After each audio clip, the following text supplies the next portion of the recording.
BJP ప్రజాస్వామ్య విలువలను పూర్తిగా కాలరాసిందని ఆరోపించారు పీసీసీ చీఫ్ మహేష్ కుమార్ గౌడ్. భారత రాజ్యాంగం ప్రపంచంలోనే ఉత్తమమైందని తెలిపారు ఎమ్మెల్యే వివేక్. కలెక్టర్లను బీఆర్ఎస్ లీడర్లే లొంగదీసుకున్నారని ఆరోపించారు జగ్గారెడ్డి. ప్రతిపక్ష నేతగా కేటీఆర్ తనకు తానే పరిచయం చేసుకుంటున్నారని విమర్శించారు ఎమ్మెల్యే ఎన్ఎం. కేటీఆర్ విలువలు లేని రాజకీయం చేస్తున్నారని, భవిష్యత్తులో మూల్యం చెల్లించుకోక తప్పదని హెచ్చరించారు నేతలు. బీజేపీ మతతత్వాన్ని రెచ్చగొట్టి రాజకీయంగా లబ్ధి పొందాలని చూస్తోందని ఆరోపించారు PCC chief Mahesh Kumar Goud. BJP రాజ్యాంగ విరుద్ధంగా పాలిస్తూ ప్రజాస్వామ్యాన్ని కూనీ చేస్తోందన్నారు. గాంధీ భవన్ లో సంవిధాన్ దివస్ సభలో పాల్గొన్నారు పీసీసీ చీఫ్. ఇవాళ పుస్తకాలు ఎందుకు బహుకరిస్తున్నారు మీకు అంటే, దేశంలో నడుస్తున్నటువంటి ప్రస్తుత పాలన చేస్తున్న వ్యక్తులు రాజ్యాంగం పట్ల, ప్రజాస్వామ్యం పట్ల నమ్మకం సన్నగిలిన వేళ వారికి అనువుగా, వారి పార్టీ యొక్క సిద్ధాంతాలుకి అనువుగా రాజ్యాంగాన్ని సమూలంగా మార్చాలని జరుగుతున్న ప్రయత్నాలు తిప్పికొట్టాల్సిన బాధ్యత ఈ దేశంలో ప్రతి పౌరుని మీద ఉంది. భారత రాజ్యాంగం ప్రపంచంలోనే ఉత్తమమైందన్నారు చెన్నూరు ఎమ్మెల్యే వివేక్ వెంకటస్వామి. భారత రాజ్యాంగాన్ని కాపాడుకోవాల్సిన బాధ్యత ప్రతి ఒక్కరిపైన ఉందని తెలిపారు. అంబేద్కర్ ఎన్నో కష్టాలు ఎదుర్కొని దేశానికి గొప్ప రాజ్యాంగాన్ని అందించారన్నారు ఎమ్మెల్సీ ఎంఎస్ ప్రభాకర్. ఫిలింనగర్ లో రాజ్యాంగ దినోత్సవ వేడుకల్లో పాల్గొన్నారు నేతలు. డాక్టర్ బిఆర్ అంబేద్కర్ గారు ఇంత చక్కటి రాజ్యాంగం ఏదైతే రాశారో దాన్ని మార్చడానికి ప్రయత్నం చేస్తే ఈ భారతదేశ ప్రజలు ఎవరు కూడా ఒప్పుకోరు. వాళ్ళందరూ కూడా సరైన బుద్ధి నేర్పుతారని చెప్పి మొన్న ఎలక్షన్లలో ప్రజలు తీర్మానం ఇవ్వడం జరిగింది. కలెక్టర్లను బీఆర్ఎస్ లీడర్లే లొంగదీసుకున్నారని ఆరోపించారు కాంగ్రెస్ సీనియర్ నేత జగ్గారెడ్డి. కలెక్టర్లకు అవినీతి మరకలు కట్టబెట్టిందే బీఆర్ఎస్ అని మండిపడ్డారు. అధికారం పోయి బీఆర్ఎస్ లీడర్లకు నిద్ర పడతలేదన్నారు జగ్గారెడ్డి. ప్రతిపక్ష నేతగా కేటీఆర్ తనకు తానే పరిచయం చేసుకుంటున్నారని విమర్శించారు కాంగ్రెస్ ఎమ్మెల్యే ఎన్ఎం శ్రీనివాసరెడ్డి. ముగ్గురు కలెక్టర్లు ఆమె సోఫాలో కూర్చుంటే కవిత కాళ్ళ కాడ కూర్చొని కుర్చీల పక్క కూర్చున్న చరిత్ర అవుతుంది. పాపం వాళ్ళ తప్పు కాదు, నేను కలెక్టర్లను తప్పు పడతలేను. ఏది కవిత పక్క మోకాళ్ళ మీద కూర్చున్న కలెక్టర్లను తప్పు పడతలేను. వాళ్ళని అలాంటి వ్యవస్థని తయారు చేసిర్రు మీరు మీ గవర్నమెంట్లో. వాళ్ళని మానసిక కుంగ తీసుకొని మీ కాళ్ళ కాడ పండబెట్టుకునే ఒక వ్యవస్థని మీరు చేసిర్రు. ఇన్ని తప్పులు మీరు చేసి ఎంతసేపు కాంగ్రెస్ మీద బురద జల్లుడైనా, కాంగ్రెస్ గవర్నమెంట్ మీద బురద జల్లుడైనా.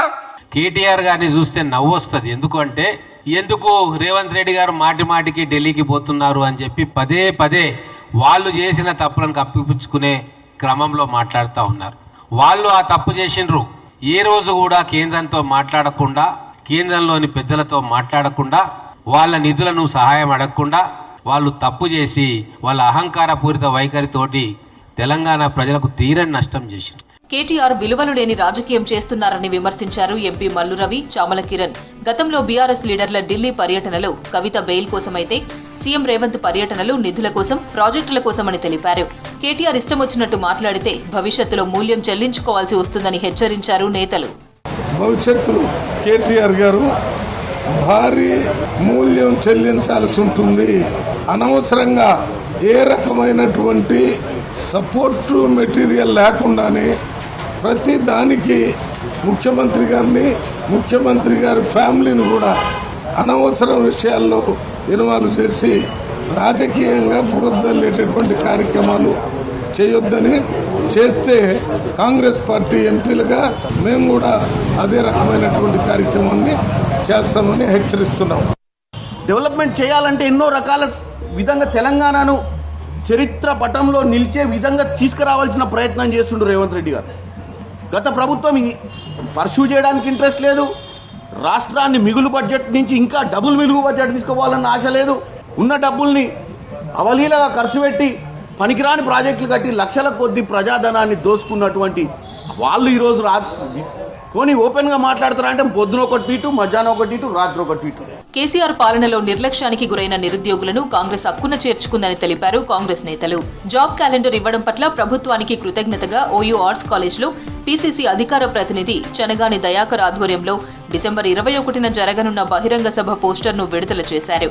సభకు పెద్ద ఎత్తున విద్యార్థులు, ఉద్యోగులు తరలివచ్చి విజయవంతం చేయాలని కోరారు నేతలు.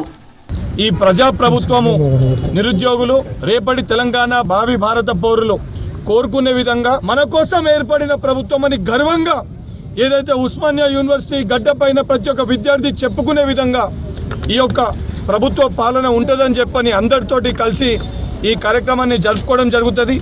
జగిత్యాల జిల్లా రాయకల్ మండలంలోని అల్లిపూర్లో జ్యోతిబాపులే గురుకుల పాఠశాలను ఆకస్మిక తనిఖీ చేశారు ఎమ్మెల్సీ జీవన్ రెడ్డి. విద్యార్థులతో మాట్లాడి సమస్యలు తెలుసుకున్నారు. మధ్యాహ్న భోజనంలో నాణ్యత లేకపోవడంతో సిబ్బందిపై ఆగ్రహం వ్యక్తం చేశారు. మెనూ ప్రకారం విద్యార్థులకు భోజనం ఎందుకు ఇవ్వడం లేదని ప్రశ్నించారు. ప్రభుత్వం పిల్లల కోసం వెచ్చిస్తున్న నిధులను సక్రమంగా వినియోగించాలని కాంట్రాక్టర్లకు ఆదేశించారు ఎమ్మెల్సీ.